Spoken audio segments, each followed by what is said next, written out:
big venue. There's tons of us. We're going to talk about work-life balance. I'm excited. So just to get started, my name is Parth. I am an Android developer at Front, and I am so excited to talk to you all about work-life balance. Just as a quick aside, there's no code in any of these slides, so sorry to disappoint you. So there's going to be a lot of stock images. And the weird thing as I was searching for stock images is that if you Google like man and work-life balance, all of the images are like these like dudes in power suits just crushing it.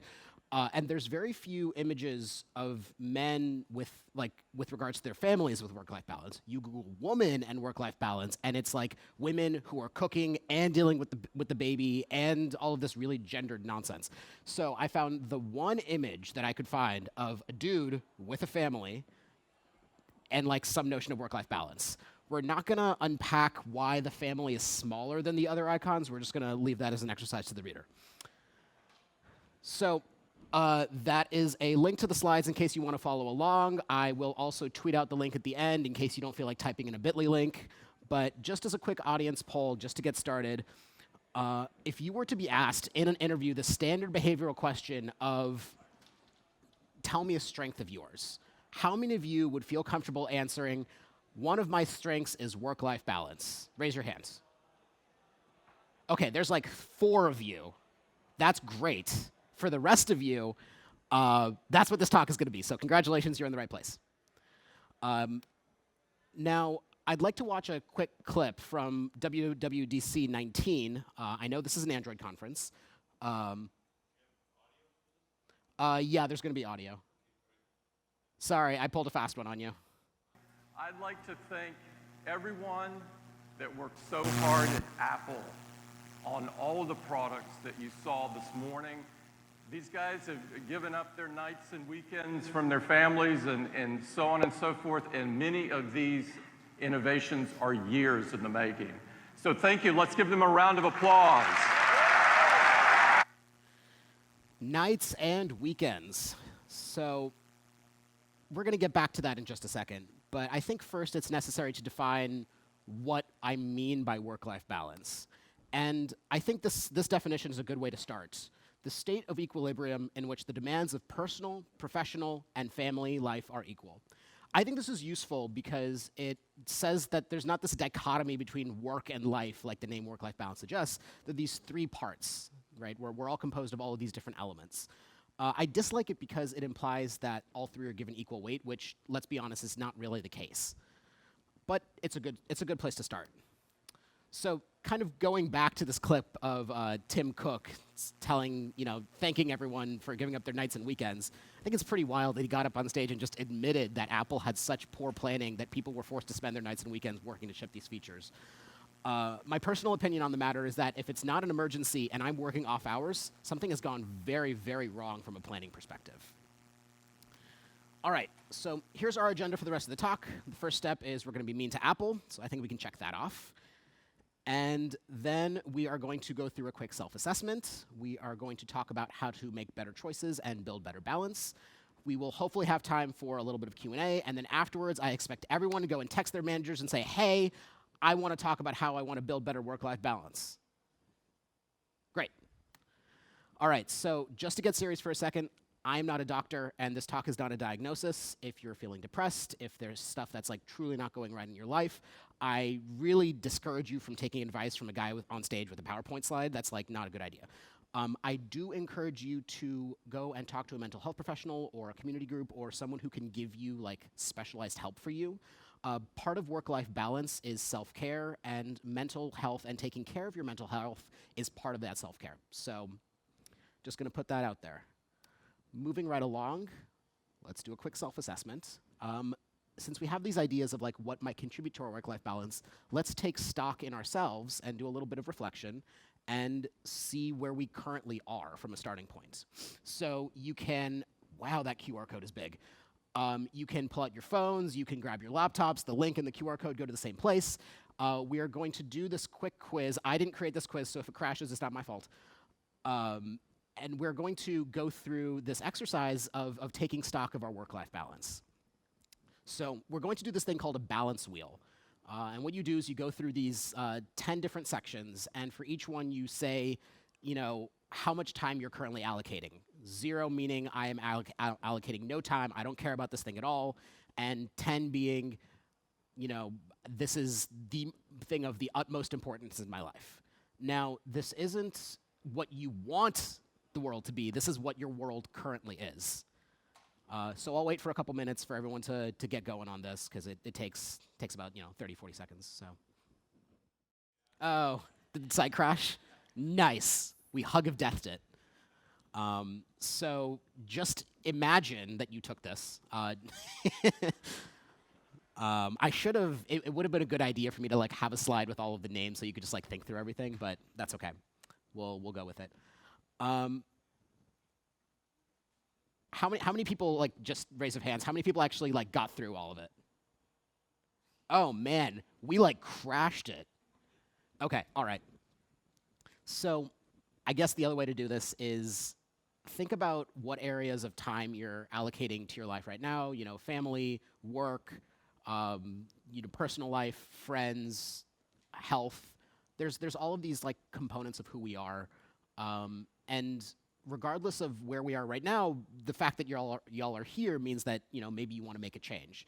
So think about so the first one obviously doesn't apply anymore, but are you happy with where you're currently allocating your time? And what places do you want to change that allocation? Maybe you don't care about your friends right now, your family's super important, or maybe work is the most important thing of your life. There's no right or wrong answers. The idea is to be honest with yourself about what it is that you want and how you want to get there. So speaking about how to get there, let's talk about how to make some better choices and build some better balance so that you can be more intentional about your work-life balance moving forward. So I'm just this guy. I don't have all the answers. I don't even have some of the answers. I mean, I might have some of the answers. But I think it's important to make sure that you're getting a broad, diverse variety of perspectives with something like this, because what applies to me might not apply to you.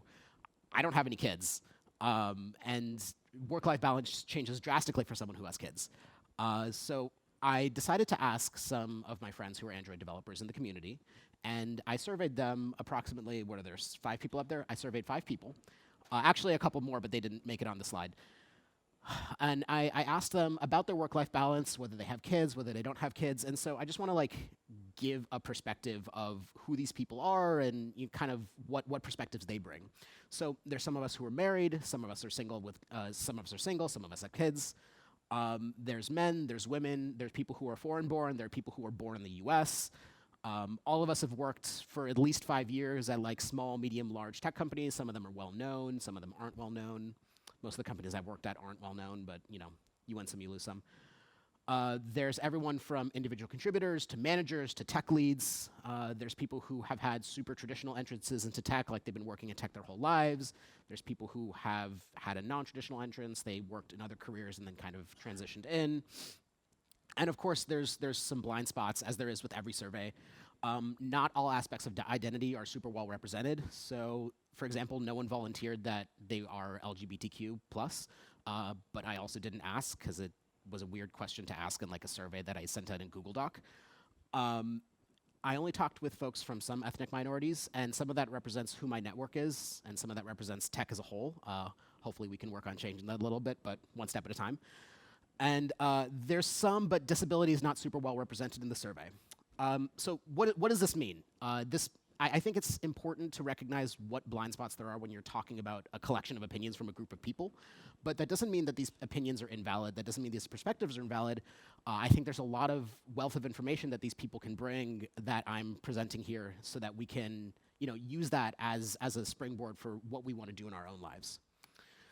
So let's talk about how to build work-life balance through these 2 different lenses. We're going to talk about #care, and we're going to talk about components. So what do I mean by #care? So care is a core value at the company I work at, Front. And it's a way to balance high standards, right? If you only have high standards, but you don't care about your employees, and you don't care about your coworkers, you're just going to burn everyone out. On the other side of that coin, care is a good way for everyone to make sure that they're caring for themselves and they're not coming into work super frazzled or burnt out. In order for us to be our best selves at work, we have to make sure we're taking care of ourselves. So to start off, let's talk about what care means for you at work. The other way to think about this is how can a workplace demonstrate that they care for their employees? This can be, everything listed here. I think we can check off one of these items, which is time for professional development. Y'all are here at droidCon, which means you've at least been given some time to, develop yourselves professionally. Hopefully, you're not taking PTO for this. That would be kind of a bummer. This should be time. This should be considered working time, basically. You're not. I mean, you might be goofing off a little bit, but this is also stuff that you're doing to make yourself better for your employer. So, unless you work for yourself, in which case I don't know how you want to deal with that. This can also mean things like taking breaks throughout the day, making sure that you're, keeping yourself in a good state of mind. This can be your company load sharing so that, making sure that there's a solid on-call rotation that's not all falling on one person. Or it can be like what Front did, and they spun up a separate office in Paris to make sure that no one has to work on call in like the night hours. It's always someone's daylight time. It could also be things like setting cultural expectations so that there's this notion of like unavailability. If you're on PTO, you're on PTO, no one's gonna bug you, which isn't always the case. So a quote from one of our Android friends who was surveyed, I never had explicit pressure to work extra hours, but it was definitely implied in terms of hard deadlines to ship and no willingness to flex on requirements. If the job was gonna get done, I was going to be working 50 to 60 hour weeks, and that's that. And so one of the items on the previous slides was smarter deliverable planning, and I think that's an important thing to talk about in terms of how it relates to work-life balance. Sometimes deadlines are deadlines. We have external requirements that have to be met. There's a contract we signed with someone, and we need to deliver. That's just the way it is. Other times, deadlines are deadlines because management didn't care enough to plan ahead, or something changed and they didn't want to change the deadline. And what that means is that, we have to grind and make it happen. And that's not necessarily like indicative of good planning in the organization. And so kind of what this quote suggests is that a lot of this is not explicit. No one comes up to you and says, you're gonna be working overtime for the next 2 weeks, right? There's just this implication that you're gonna have to in order to ship. So part of this is making what's implicit explicit. Go to your manager and say, hey, I know, it looks like we're behind on this. I'm really not happy with the quality of this. I know we said we were gonna ship this Monday. Is it okay if it slips to Wednesday? And your boss might surprise you. They might be like, yeah, sure, that's totally fine. I wanna make sure we're shipping something good. Or they might tell you, I understand, but like we've signed this contract, we actually need to deliver this on Monday. And then there's a conversation of how you descope things and make it something that you can feel good about shipping on Monday. But make that explicit and make sure that you're being intentional about like how you're interacting with your workplace. Second of all, let's talk about how care works for you. How are you making sure that you're caring for yourself? And this can be the standard things that you think of for self-care, whether that's sleep, whether that's volunteering, whether that's vacation, whether that's going to the gym, that putting on a face mask and reading a book, any of these things that you do to like make yourself happy and more importantly, self-actualize, right? So however you're making sure that you're pushing yourself from a personal stage forward, not necessarily that you're a better programmer, but that you're a better person. I have routines that I stick to that are important for my personal balance. Some of it is me time, like running in the mornings, walking to and from work, watching some TV, cooking my own lunches and dinners. Quote from a friend. My point here is that work-life balance doesn't have to be this grand thing where you like take 6 months off and travel the world, because that's not actually balance, that's actually imbalance. But the important thing here is that building time to care for yourself is important, and building time where you're not just like sitting on the couch freaking out about all the work that you have to do, because that's not actually like rest and rejuvenation and recuperation. For example, I do Brazilian Jiu-Jitsu. It's like my hobby that I do while I'm not working. And I like it because it gives me this like solid detachment from work. It's really hard to think about whether I've like constructed good Kotlin architecture when someone's trying to fight me. It doesn't have to be, martial. You can, whatever you do that takes your mind off of work is great. That can be reading a book. That can be, getting lunch with your friends. Whatever it is that helps you, like, take a step back and just be your own person. And that actually flows very well into our next section, which is community. What gives you a sense of belonging in this world? Who gives you a sense of belonging in this world? And that can be, kids that you have. That can be caring for a family member. That can be a religious group or a community group, like book club, or spending time with your roommates or your brunch crew, whatever that is. Family doesn't necessarily have to mean like our blood relatives. Of course, it can be, but it can also be our chosen family, the people who mean a lot to us in our lives, and we want to keep them around. We're social creatures, and having people in our lives is a fundamental need. And so ignoring that and saying, no, I'm only going to work and I'm never going to see anyone I love, like that's unfair to us. And it means that we're not going to grow. Prioritizing family used to be a thing that I barely thought about, but it's become one of my top priorities in order to make sure I don't end up having a twice-a-year relationship with the people I care about the most. Family's important, and unless we live where we grew up, we might only see our folks once or twice a year, like Christmas or Thanksgiving or whatever the holidays are. One of the links I have at the end of the slide talks about this in very solid terms. It's called The Tail End by a blog called Wait But Why. And they use actuarial data to give hard numbers on, for example, you might only watch 20 more Super Bowls. You might only see your parents, 30 more times before something happens. Statistically, so for example, I'm 28. My parents are in their 60s. I have hopefully another 60, 70 years in front of me at least. But my parents probably don't have 70 years. And so, what does that mean? That means that I have to be intentional about what time I'm spending with them or whoever my chosen family is, because, things happen and we want to make sure that we're making the most of the time that we have with the people who we love. Which sounds kind of sad, but I think the way to think about it is like I have this privilege of spending all of this time, and I have this privilege of choosing where I get to spend this time with people. So let's kind of roll back to this other lens that we have. The first lens was care, and the second lens is going to be these components. So this is the one tech-ish slide, so you can go to your boss and be like, yes, there was tech at this talk. Hopefully there's other tech stuff that you're saying. So I came up with these 3 themes under which to discuss the advice that I got from my friends, and they are balance, intention, and consistency. So let's go through those. The first one is balance. One of the folks I interviewed said something which I thought was very useful. Unless I'm working on something that I feel is directly related to my personal benefit, I don't write work code after hours. My laptop stays closed and out of reach. The other side of that coin was another friend who said, my problem was I enjoyed working too much, and I allowed it to monopolize my free time. Burnout happened because work became stressful and draining, and that meant suddenly the main thing in my life was stressful. Now, this guy actually burned out to the extent that he quit his job.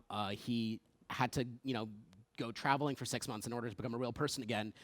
Then he sat at home for 3 months and just laid on a beach, which sounds great, but that meant that was all recuperation time for him. And he's just started a new job. I'm very happy for him, but once again, that's not balance. So here's some tips, ways to think about this. The first is to diversify your happiness. Coding in your free time is fine. No one's telling you not to. We're all nerds. We all like to code. I think that's to tell people not to program is kind of weird. But make sure that it's something that applies to you, right? When work is stressful and your wind down activity is more programming, you've got no buffer. And so suddenly when something goes wrong, you don't have anything else to fall back on. Second, balance is a trend line, not an XY coordinate point. So the nature of the game is that, our work comes in waves. Sometimes we're on the bench, sometimes we're in the middle of a huge project and we're trying to get it to ship. That's not to say that you're never going to work late. Sometimes things happen, sometimes things catches fire at 5:30 p.m. And so occasionally we're gonna have to work late, or we're have to come in early, or we're gonna have to answer an email on the weekends. I don't think that's the end of the world, but it shouldn't point to a systemic problem in your organization. If you're always working late, if you're always getting pinged on the weekend, if you're always having to come in early to fight fires, that's a structural problem in your organization. Someone's not thinking about how to make sure that employees are happy and are being utilized correctly. So make sure that overall you are balanced. Obviously, there's going to be individual days that aren't, but overall, when you look at it, Are you trending positive on your work-life balance? The final point is that pressure needs balance too. And there's kind of two places that pressure comes from. Pressure comes from other people and it comes from yourself. So for other people, think about where this pressure is coming from and if it's explicit or implicit, right? Maybe your boss doesn't know that they're suggesting that you work extra hours. Maybe it's just something that like they're saying that's catching you the wrong way. So talk to them about it. Maybe say, maybe a suggestion is, hey, it sounds like you're saying that I'm gonna have to stay late tonight. Is that something that I need to do tonight, or can I do it first thing tomorrow morning? And they'll be like, oh, no, definitely do it tomorrow morning, right? Making what you think they're saying something that they're actually gonna have to own up to. And as I've kind of been hammering home over the course of this, it's not usually your job to fix your management's poor organization or poor planning, right? Unless you're the CTO or something, then it actually is your job. The other part of this is, pressure can come from inside of you. I think it's important that we all ask ourselves, why do I feel like I need to be putting in extra hours? Why do I feel like I need to work weekends? And maybe that's because we had a non-traditional entrance into tech, like me. I don't have a computer science degree, and so for me, a lot of the times, I felt like I had to prove myself to my coworkers. But the thing I kind of realized, and there's a word for this, imposter syndrome. The thing I kind of realized is that I don't have to prove anything to anyone. They hired me. Everyone on the hiring team voted to hire me, which means that I have just as much of a right to be there as anyone else. And so taking a look at yourself and why do I feel like I need to work extra, I think is important, because identifying whatever that drive is useful because that's motivation, but too much of that means that you're going to burn yourself out, or you could, right? Or you're imbalanced in some way, and that's not the point of this talk. So second of all, let's talk about consistency. I found myself unapologetically just taking time for my well-being when I need it. And there's almost nothing that will come in the way of my exercise, sleep, or hobbies. I feel no guilt for pursuing them. Talking about like building rituals and sticking to them. So there's kind of two sides to this consistency. There's you and your work, right? Having consistent work hours will help set boundaries both for yourself and for your colleagues and for your boss. Right? If you come in at 9 and you leave at 5, for example, people kind of have an idea of when you're going to be in the office and when you're pingable. But if sometimes you come in at 9, sometimes you come in at 4, sometimes you leave at 10, sometimes you leave at 10 p.m., right? People don't really know when you're online, when you're offline. And it's hard to set that boundary then. Maybe I'll just ping them and see what happens, that kind of thing. Setting consistent hours, setting consistent boundaries at work is important so that you know what your expectation is from your organization, and your organization knows what your expectation is from you. These routines and rituals are also useful to like give yourself an excuse to do other things, like building that habit and having good hygiene, right? We all remember to brush our teeth. We all remember to, take a shower or whatever. And so this is just another aspect of our own hygiene that's important. Having that habit that you can fall back on regardless of anything else. That doesn't mean you have to like live and die by your calendar and like, no, today's Tuesday. I always go home at Tuesday at 5 p.m. That's not the way life is. But making that active routine a habit is very important. Finally, let's talk about intention. I don't have the best work-life balance, but I found a point where my career is thriving. I'm heading home enough that I'm still happy, healthy, and feel fulfilled by my hobbies and life. Sometimes I think staying late at work can be exactly the right call if it's buying you a future that you want. So at the face of this kind of contradicts what I've been talking about this whole time. But what I'm really talking about is making an explicit choice for you. So the first thing is, think about how you allocate your time. It's okay to focus on your career. No one's saying you have to have like 10 different hobbies and like 35 best friends, because that's not realistic. Working extra isn't bad, but you have to be honest about whether you're enriching your own life, whether you're making yourself a better developer, whether you're making yourself a better partner, or whether you're doing things for other people. It's okay to do things for other people, but that should be a choice that you make to do with your own time, as opposed to feeling this obligation that like your CEO deserves all of your time. Being intentional about allocating your time can be as simple as setting an alarm so you realize it's 5 p.m. and that you have to go eat some food or something, right? If you work at home, maybe it's intentional about, closing your home office and not just wandering in and finding yourself programming at 10 p.m. Whatever that is for you, setting intentional work hours is important. Secondly, choosing your job intentionally. We vote with our feet, right? And deciding what you think is important for your workplace is an important part of where you're going to spend 8, 9, 10 hours a day.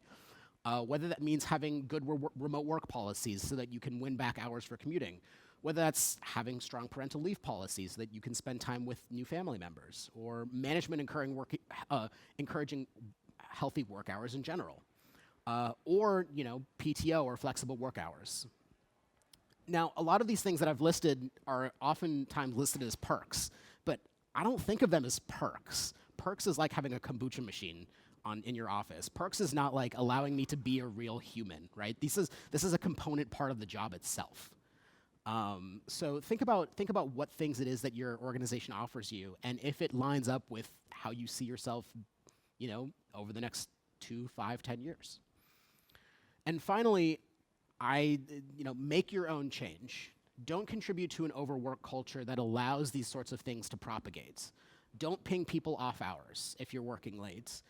If you're the kind of person who happens to be programming at 2, 3 a.m., maybe hold off on pushing your commits or opening that pull request until the next day, right? Someone might see that and be like, crap, now I need to review it so I'm ready for the next day. Just push it at 9 a.m. It'll be fine.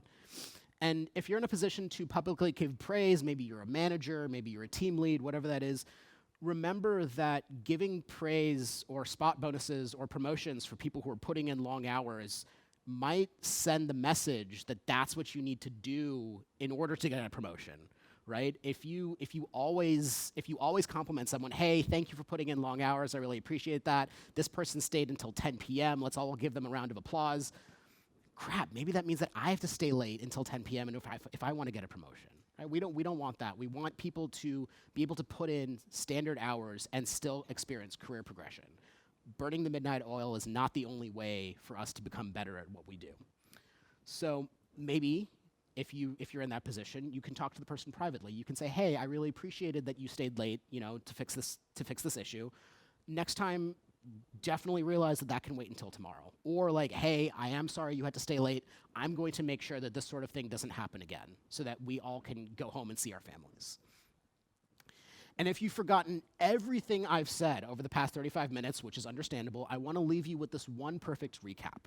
You are more important than your code. If you spent 8 hours in meetings, filling out architecture documents, planning the roadmap, reviewing pull requests, and you didn't get any code written that day, that's fine. That's what you were paid to do. You were paid to sit in those meetings. You were paid to review those PRs. You were paid to, do whatever. You don't have to feel like you're under obligation to do all those things and write code, right? That's your company's problem of how they're allocating you. That's not your problem. Your problem is to be the best person you can be at work and be the best person you can be for your community, for your family, for yourself. All of you are whole people who deserve to be happy and who deserve to have good work-life balance, whatever that means to you. So I encourage all of you to hopefully use this as motivation to take stock in what you've been doing and what you can do. So in that vein, I have resources. You don't have to take a screenshot if you don't want to, because I'll post the slides online, and that'll have all of the links. Some things to call out are the San Francisco Gender Equality Principles Indicator. That is really cool. It's basically a survey going through what kind of things workplaces can do, or what kind of thing workplaces do in order to be more equitable for all sorts of people, whether that's having strong parental leave policies, whether that's having gender neutral bathrooms, all these sorts of things that make everyone feel like they have a seat at the table at your workplace. There's a great blog post. You don't have to know it all, but written by Nate Ebel, a former Android developer. There's especially, I feel like there's always this rat race where you always feel like you have to know the next best thing, whether that's Compose, whether that's the new version of Dagger, all these different things. It's gonna be okay. You don't have to know everything. So read that blog post. Understand that you're great where you are. You're still contributing well to your organization, regardless of whether you know every single last thing about Android.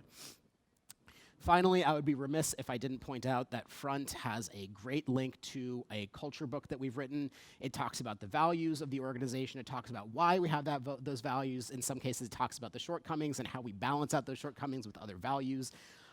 It's a really cool document, and I think a lot of other people have actually used it as springboards for their companies as well. And finally, the wait but why tail end is the statistical analysis of how much time we have left with the people who mean something to us, and also like how many football games and hot wings we're going to eat. So it's not just all doom and gloom. Finally, I think we have a little bit of time, so I'd love to be able to answer some questions, but that's all the content I have for you. So thank you for sticking around and listening to me talk about work-life balance.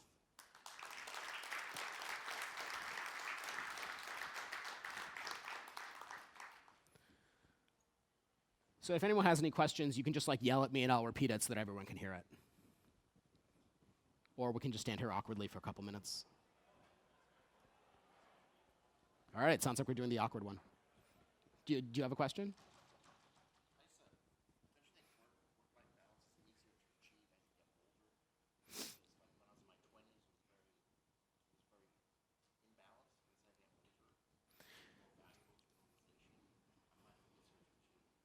So the question was, is work-life balance easier as you get older and you have more value that you can provide to an organization? I'm not going to be able to really answer that because I'm 29 and I don't know how much value I provided to an organization now versus in 10 years. Hopefully I'm more valuable then, but who knows? I think there's this notion that when you're a junior developer, you have to dump huge amounts of time in order to get good. And that's the only way you're going to be able to get good. And if you're not dumping tons of time into becoming a not junior developer, then you're not going to grow, and everyone else is going to outpace you, which kind of like feeds into this whole rat race thing I was talking about. I think in the end, you're only like racing against yourself. If someone else gets promoted instead of you, like that's fine. You know, you're just running your own race against yourself. I think. The thing is, like, especially for like junior versus senior, people enter into tech. I think it's cool that people can enter into tech at all different points in their lives. There are people who are switching from their second or third career. I know people who got their PhD in something, decided they hated that, and decided to go into tech. So assuming that like everyone who's a junior developer, I'm kind of going off topic now, so I'm sorry. Assuming everyone who's a junior developer is like a young, bushy-eyed 20-something who has nothing better to do but program is like not fair to all the 40-year-olds who are in boot camps and learning how to be full-stack devs, right? So there's a lot of assumptions that we have to unwrap when we're talking about like older versus younger or junior versus senior around what kind of capacity that person has. And maybe they are a young 20-something and they just don't want to spend all their time programming. They like going on bike rides with their friends or, exploring new parts of the city. There's tons of things that people can want to do with their time, even if they're young, and work is just one aspect of their life. So I don't know if that really answered your question, but that was, hey.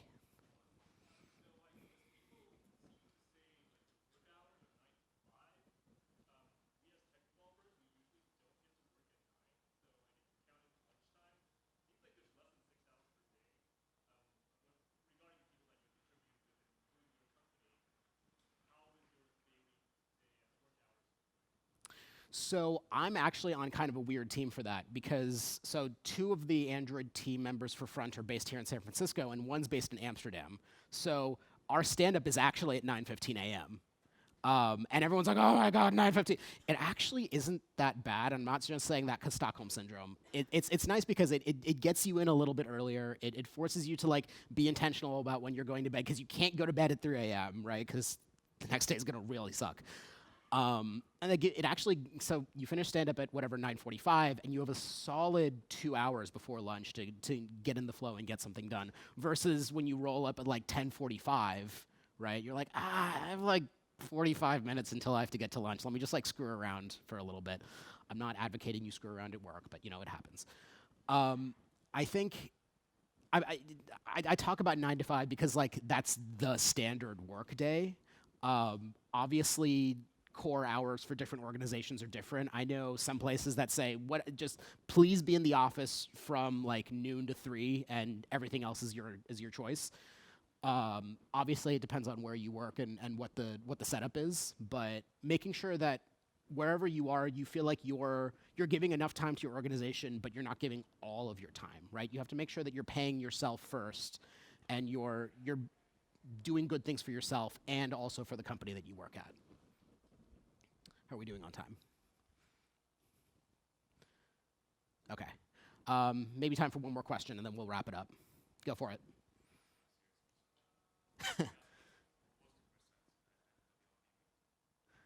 I'm sorry. The first what? I'm sorry. Oh, the first sentence of the work-life balance article on Wikipedia. Now I'm curious. I forget. It's not something useful. It's just like a standard Wikipedia work-life balance. Please work, internet. Work-life balance is the lack of opposition between work and other life roles, which is like not useful because I think that that's why I didn't use it. There's never going to be a lack of opposition in your life between work and all the other things. We live in a capitalist society. We all have to make money. That's the way it is, right? Maybe there's going to be a socialist revolution. Who knows? We're never going to be in a place where like everything is hunky dory. Like our work will never demand more time. Our life will never demand more time. Our family will never demand more time. It's about how to manage that friction and making sure that that's something that works for you versus like hoping that everything is going to be perfect with rainbows and unicorns everywhere. And with that happy note, I think that's a perfect way to end. Thank you so much. I really appreciate y'all coming here. I hope this helps.